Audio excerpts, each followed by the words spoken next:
দেশের জীববৈচিত্র্য ও পরিবেশ রক্ষায় তরুণদের এগিয়ে আসতে হবে বলে মন্তব্য করেছেন অন্তর্বর্তী সরকারের প্রধান উপদেষ্টা অধ্যাপক ডক্টর মোহাম্মদ ইউনূস। বলেন, তরুণরা এগিয়ে আসলে পুরো দেশ তাদের সাথে যুক্ত হবে। বুধবার জাতীয় বৃক্ষরোপণ অভিযান ও বৃক্ষ মেলার উদ্বোধনী অনুষ্ঠানে প্রধান অতিথির বক্তব্যে তিনি এসব কথা বলেন। ডক্টর ইউনূস বলেন, গত বছর জুলাই আগস্ট বিপ্লবে তরুণরা স্বৈরাচারের বিরুদ্ধে জাতিকে ঐক্যবদ্ধ করেছে। বাংলাদেশের তরুণদের শক্তি ও সৃজনশীলতা বিশ্ববাসী দেখেছে। আমাদের জীবন ও ভবিষ্যৎ প্রজন্মকে রক্ষা করতে হলে পরিবেশকে রক্ষায় সবাইকে এগিয়ে আসতে হবে।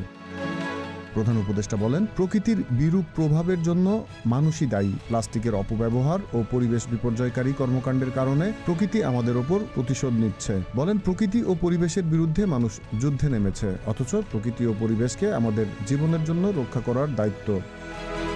দেশের সব শ্রেণী পেশার নাগরিকদের প্রতি আহ্বান জানিয়ে প্রধান উপদেষ্টা বলেন, পরিবেশ সংরক্ষণে আমাদের সবাইকে এগিয়ে আসতে হবে। পরিবেশ ধ্বংসের মতো আত্মবিধ্বংসী কাজ থেকে বিরত থাকতে হবে। Z news, Dhaka.